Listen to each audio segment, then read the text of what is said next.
Welcome back. This is a quick update on my video from the last 2 weeks. The card finally arrived today, which means I'm able to finally share it with you.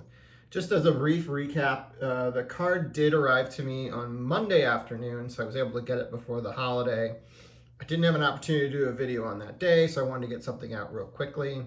So it did end up coming a couple days earlier than I had anticipated, even though it was already well over a week late from when it was supposed to be coming to me at the very latest, quote unquote, by the 31st of October.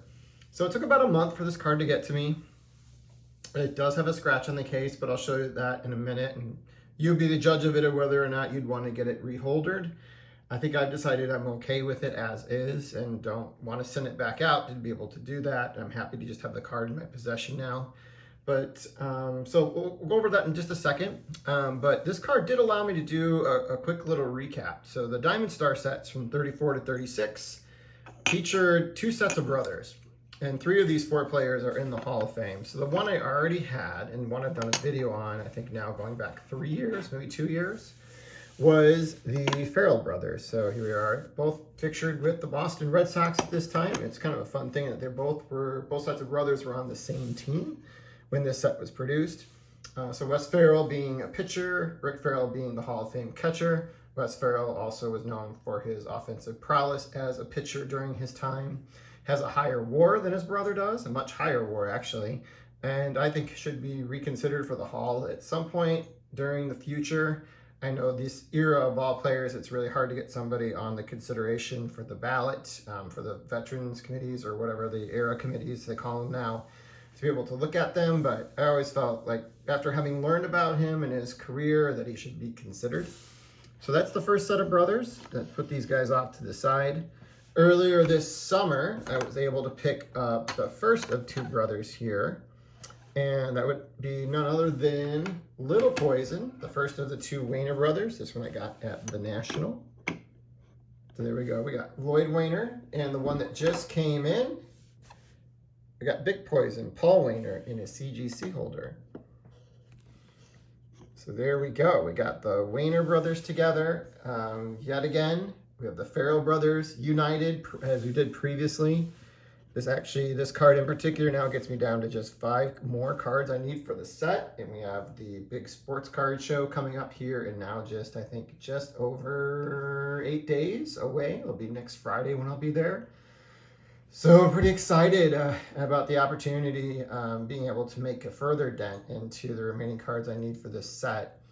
But this card is just quite stunning. I really like its composition. Whereas the Lloyd Wainer card is often known for sort of the pirouette he's making and the multiple colors that you see featured within it. This one I think has a lot to do with the composition of the card itself and just how many layers there are within it. So obviously you have him featured up here in the front. Look like he's awaiting a pitch, even though it looks like he's kind of taking a photograph before that may arrive.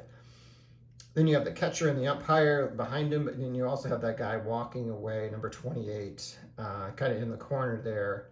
So there's so much going on in this card that I think just brings a level of complexity to it that I think is really quite eye-catching. And I think it's just one other wonderful example of the varieties you see within this set of the card designs themselves, featuring some of the greatest players from this era. And I think nobody would probably object to that statement of Paul Wainer being one of the better players from this era. He was an MVP, has over 3,000 career hits, and was a multiple-time All-Star. Even though he was a bigger star in the 20s than he was in the 30s, he still had some good seasons left to him in the 30s and played well into the 40s during the war years. So really happy to bring this one home. Wanted to be able to share it with you all really quick to let you know it finally arrived. I did mention the scratch, but if you could look at it now, so it's right here. It starts pretty much by his mouth and goes up through the mouth of the umpire. You can see it if you're holding the card, but it's really up to, I think it's in the eye of the beholder, whether or not you'd want to be able to get it reholdered if given that opportunity, which I was. And I think I'm just gonna leave it as is. I've already had it in my case for a day and a half, and it's going to go right back into this after I do this. I will be back again soon this weekend, and I hope you guys have a great rest of your week.